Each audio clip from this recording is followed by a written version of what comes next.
जय श्री राधे कृष्ण। आप सभी का आपके अपने YouTube channel VK Mishra present में बहुत बहुत स्वागत है। आइए आज आप सब जानेंगे फुलेरा दूज व्रत के शुभ मुहूर्त, पूजन समय के बारे में, पूजन विधि के बारे में, और फिर सुनेंगे फुलेरा दूज की कथा। आप सभी भक्तों को फुलेरा दूज की ढेर सारी शुभकामनाएं। आप सभी के जीवन में भगवान श्री कृष्ण राधा रानी की कृपा से आप सभी को सभी प्रकार के सुख और समृद्धि की प्राप्ति हो। फुलेरा दूज का व्रत, जो कि हर वर्ष फाल्गुन माह के शुक्ल पक्ष की द्वितीया तिथि के दिन फुलेरा दूज का त्योहार मनाया जाता है। इस दिन को अबूझ मुहूर्त के नाम से जाना जाता है। यह दिन जो कि अबूझ मुहूर्त होता है, इस दिन किसी भी प्रकार का शुभ कार्य करना जो कि बड़ा ही पुण्य फलदायी माना गया है। इस दिन जप, तप, दान, पूजन जो भी किया जाए उसका अक्षय फल प्राप्त होता है। इस दिन भगवान श्री कृष्ण राधा रानी का पूजन करने से जो कि वैवाहिक जीवन खुशहाल होता है तथा सभी प्रकार के मनोरथों की सिद्धि होती है। इस दिन विशेष प्रकार से भगवान श्री कृष्ण का सुबह के समय में और खास करके गोधूली मुहूर्त के समय में भगवान श्री कृष्ण राधा रानी का पूजन करना चाहिए और इनका जो कि पुष्पों से विशेष करके श्रृंगार करना चाहिए। इससे भगवान श्री कृष्ण अति प्रसन्न होते हैं। फुलेरा दूज का पर्व जो कि विशेष करके मथुरा में फुलेरा दूज पर फूलों से होली मनाने की परंपरा है, कई वर्षों से चली आ रही है। इस पर्व की मान्यता है कि फुलेरा दूज के दिन श्री राधा कृष्ण की विधि विधान से पूजा और व्रत करने से लोगों के वैवाहिक जीवन में खुशहाली बनी रहती है। तो आइए जानते हैं फुलेरा दूज के शुभ मुहूर्त के बारे में। द्वितीया तिथि प्रारंभ समय जो कि 11 मार्च 2024 दिन सोमवार सुबह 10:46 और द्वितीया तिथि की समाप्ति है जो कि 12 मार्च 2024 दिन मंगलवार को सुबह 7:14 पे। तो सूर्योदय व्यापनी के अनुसार 12 मार्च मंगलवार के दिन जो कि फुलेरा दूज का त्योहार मनाया जाएगा। इस दिन राधा कृष्ण का पूजन किया जाएगा। 12 मार्च को सूर्योदय का जो समय है सुबह 6:10, सूर्यास्त शाम 6:05।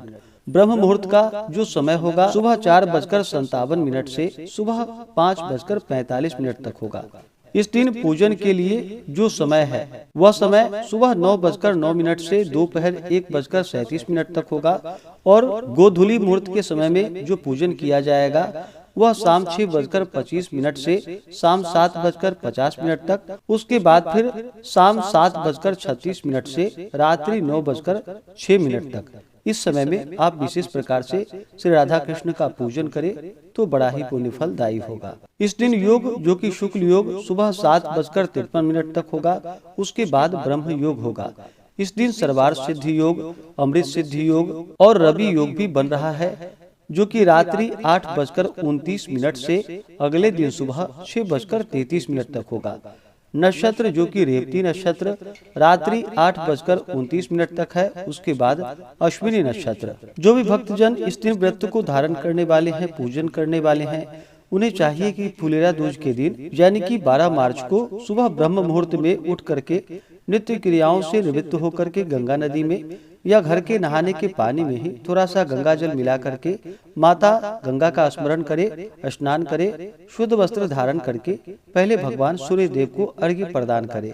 भगवान सूर्य देव जो कि आरोग्य के देवता माने जाते हैं, सभी प्रकार के आरोग्यता को प्रदान करने वाले हैं, तो भगवान सूर्य देव को अर्घ्य अवश्य ही प्रदान करें। उसके बाद भगवान श्री कृष्ण से प्रार्थना करनी चाहिए कि हे भगवान श्री कृष्ण, हे राधा रानी, आज मैं फुलेरा दूज का व्रत धारण करने जा रहा हूँ या करने जा रही हूँ। इस प्रकार से मन में संकल्प ले, आपके मन में जो भी इच्छा हो, जो भी कामना हो, वह भगवान श्री कृष्ण राधा रानी से कहे।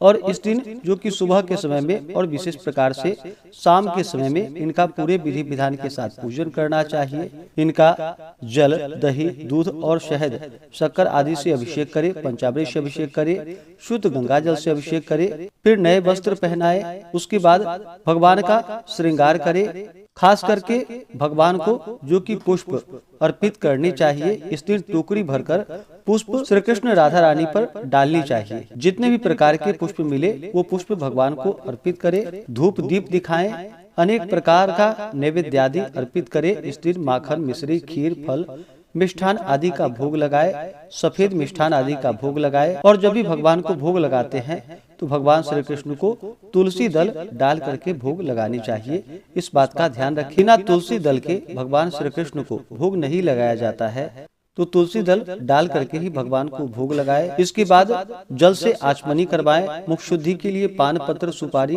लौंग, इलायची के साथ में अर्पित करें, द्रव्य दक्षिणा चढ़ाएं और फिर भगवान श्री कृष्ण के स्तोत्र आदि का पाठ करें, कथा आदि का श्रवण करें, भगवान का नाम जप करें, रात्रि जागरण आदि का कार्य करें। इस प्रकार व्रत को धारण करने से अनंत फलों की प्राप्ति होती है तथा वैवाहिक जीवन खुशहाल होता है तथा जीवन में सभी प्रकार के समृद्धि की प्राप्ति होती है। तो आइए सुनते हैं फुलेरा दूज से जुड़ी हुई पौराणिक कथा।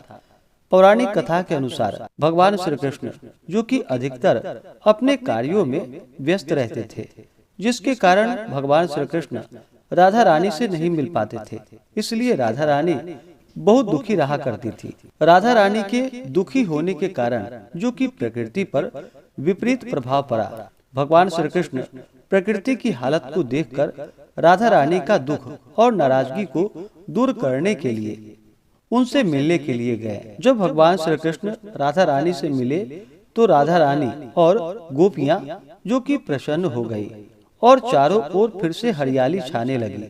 भगवान श्री कृष्ण ने एक फूल तोड़ा और राधा रानी के ऊपर फेंक दिया। इसके बाद राधा रानी ने भी श्री कृष्ण पर फूल तोड़कर फेंक दी।